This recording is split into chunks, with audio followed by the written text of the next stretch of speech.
ఘటనలు చాలా దారుణమైనటువంటి ఘటనలు వరుసగా ఇలాంటి ఘటనలు చోటు చేసుకోవడం ఆందోళన కలిగిస్తుంది. ఓవైపు తండ్రి తన ఆస్తిలో వాటా ఇవ్వాల్సి వస్తుందని కొడుకు ప్రాణాలు తీశాడు. ఈ కేసుకు సంబంధించి విచారణ చేయడానికి వెళ్తే పోలీసుల మీద గ్రామస్తులు దాడి చేశారు.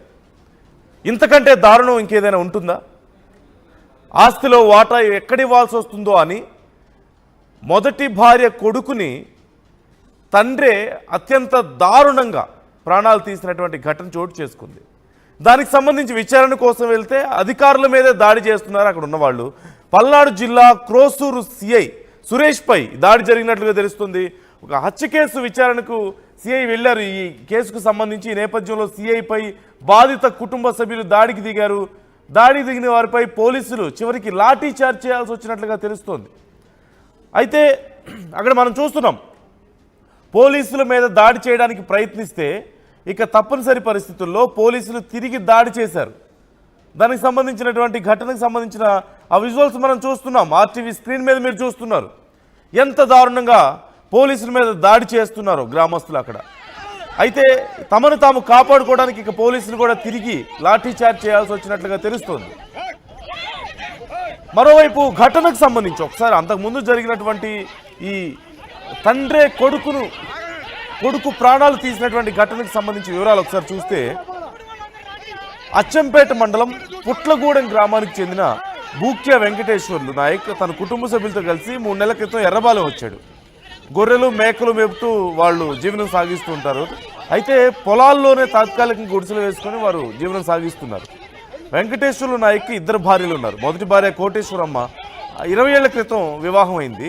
వారికి పెద్ద కుమారుడు మంగ్యా నాయక్ ఉన్నాడు. అతని వయసు 19 ఏళ్ళు. మరో కుమారుడు కూడా ఉన్నాడు. కొంతకాలం క్రితం కోటేశ్వరమ్మతో వెంకటేశ్వర నాయక్ విడాకులు తీసుకున్నాడు. ఆ తర్వాత ప్రమీళ అనే ఒక మహిళను పెళ్లి చేసుకున్నట్లుగా తెలుస్తోంది.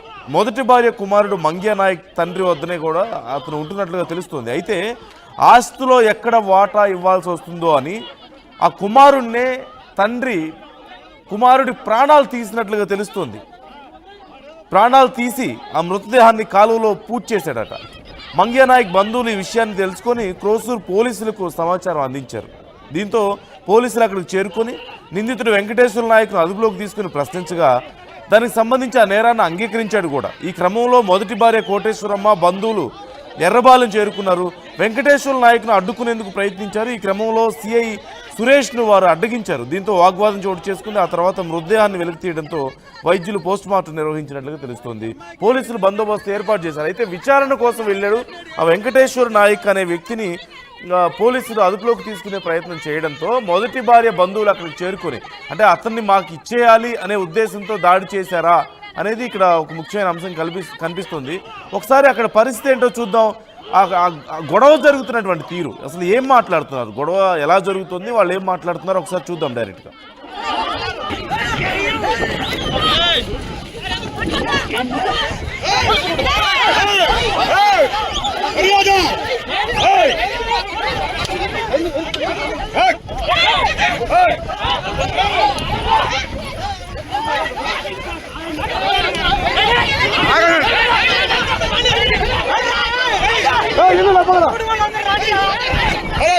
చూస్తారా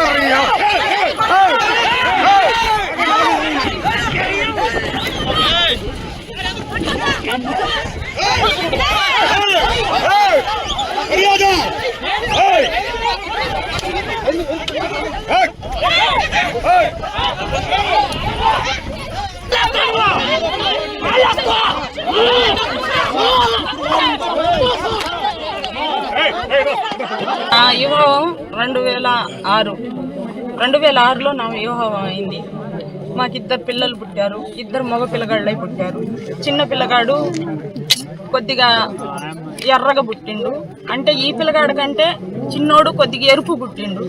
అయితే ఈ పిల్లోడు ఎర్రగా ఎందుకు పుట్టిండు, నువ్వు ఏమి చేస్తే ఈడు పుట్టిండు అని 3 నెలలు చిన్న బాలుడికే గొంతు పిసికి నోట్లో ముక్కులో నుంచి బ్లడ్ వచ్చి చనిపోయిండు. చనిపోతే నేను తప్పు చేస్తేనే ఈ బిడ్డ పుట్టిండని, ఈడు అనుమానంతో చంపిండని, నన్ను కూడా చంపుతాడని నేను నా తల్లిగారి ఇంటికి వెళ్ళిపోయాను.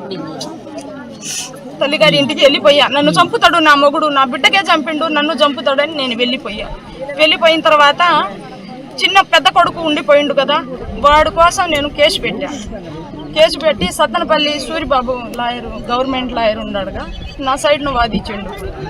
ఎంత లక్షలైనా ఇస్తాలే కానీ నా బిడ్డకైతే నేను ఇవ్వను, దాని దగ్గర నేను పంపియను, నేను ఇవ్వను అని అడ్డం పడ్డాడు.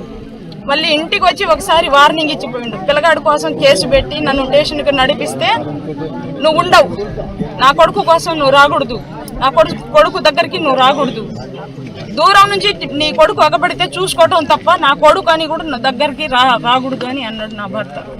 అది జరిగిపోయిన తర్వాత నా ఆడబిడ్డ మూగిది, మాటలు కూడా రావు.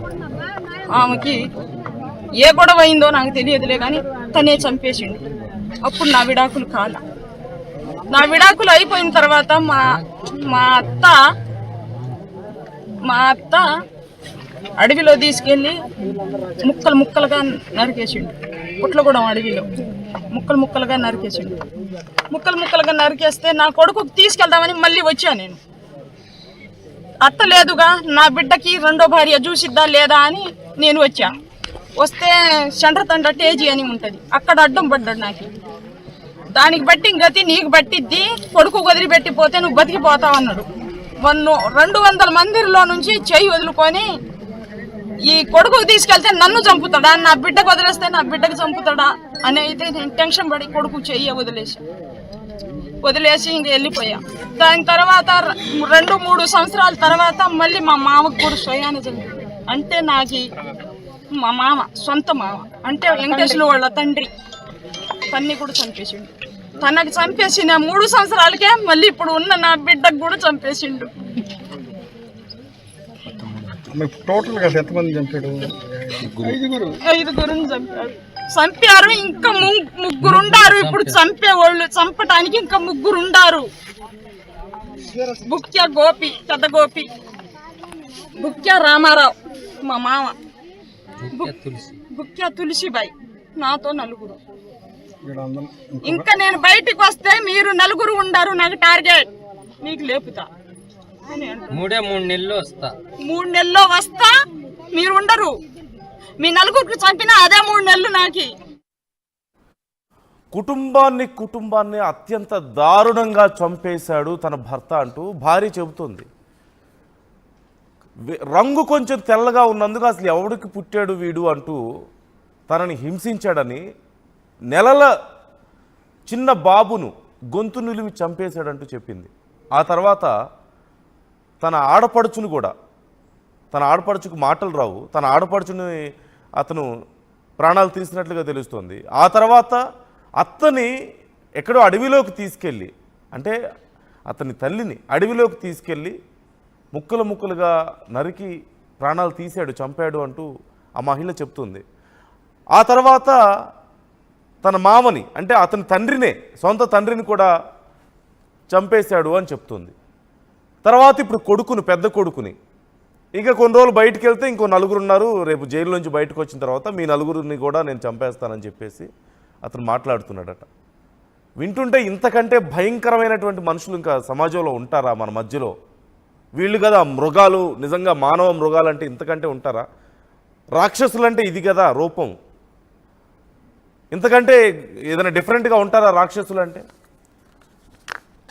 దీనికి సంబంధించి విచారణ చేయడానికి వెళ్తే అక్కడ పెద్ద గొడవ అయినట్టుగా తెలుస్తుంది. అయితే ఎగ్జాక్ట్గా గొడవ దేనికైంది, ఎందుకు పోలీసుల మీద దాడి చేయాల్సి వచ్చింది గ్రామస్తులు, బంధువులు అనేది తెలుసుకుందాం.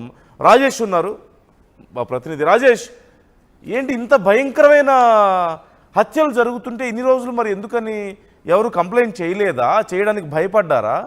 లేకపోతే అసలు ఏం జరిగింది? కుటుంబం మొత్తాన్నే అతను వాళ్ళ సొంత తల్లిని, తండ్రిని, కొడుకులు, 2 కొడుకుల్ని, నెలల పిల్లల్ని, మరోవైపు సొంత చెల్లిని, ఇలా మొత్తం కుటుంబాన్నే ప్రాణాలు తీసేసినట్లుగా తెలుస్తుంది, అందరి ప్రాణాలు. మళ్ళీ బయటకు వస్తే ఇంకో 4 కూడా నేను లిస్ట్లో ఉన్నారని వైఫ్ని బెదిరిస్తున్నాడట. ఏం జరుగుతుంది రాజేష్? అసలు ఇంత దారుణాలు జరుగుతుంటే ఎందుకని ఇన్ని రోజులు బయటికి రాలేదు? ఇంతమంది ప్రాణాలు తీస్తున్నా కానీ ఎందుకు రాలేదు బయటికి? అంటే ఈ ఘటనలో వెంకటేశ్వర నాయకు వ్యవహరించినటువంటి తీరు, పోలీసులకు అనుమానం రాకోకుండా అతను వ్యవహరించిన తీరే ఎందుకు నిదర్శనం. ఎందుకంటే తన సొంత కొడుకుని